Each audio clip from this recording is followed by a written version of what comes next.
কোথায় আমার দুষ্টু মিষ্টি ছোট্ট ছোট্ট সোনারা? আজকে আবার নীতিমালার আর একটা গল্প লিখেছেন রমেন ভট্টাচার্য।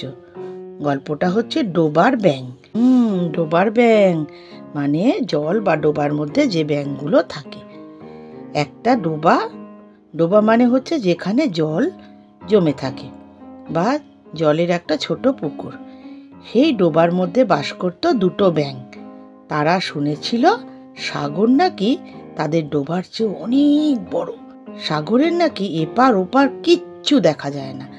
একদিন ডোবার সেই ব্যাঙ দুটো সাগর দেখতে বেরিয়ে গেল। কি অবস্থা বোঝো। খুব সকালে রোদ উঠবার আগে তারা রওনা দিল, তারা এগিয়ে গেল। থপ থপ থপ থপ করে তারা চলতে লাগলো। তখন বেশ রোদ উঠে গেল।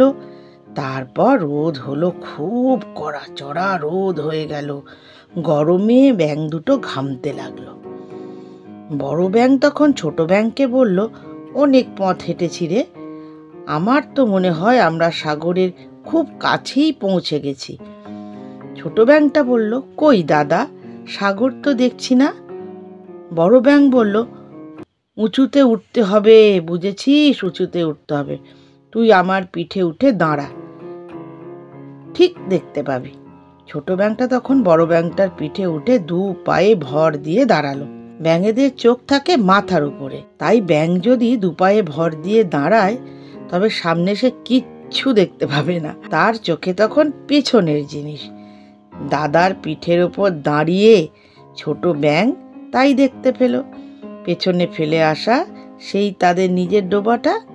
সে বলল, দাদা, সাগর তো দেখেছি, ঠিক আমাদের ডোবাটারই মতো, একটুও বড় নয়। বড় ব্যাঙ বলল, আমি তো আগেই জানতাম আমাদের ডোবাটার চেয়ে বড় জলাশয় আর পৃথিবীতেই নেই। চল, ডোবায় ফিরে চল। তাহলে কেমন লাগলো গল্পটি বলো। এই গল্পগুলোকে ঈশপের গল্পও বলে। আবার খুব শিগগিরই আসছি।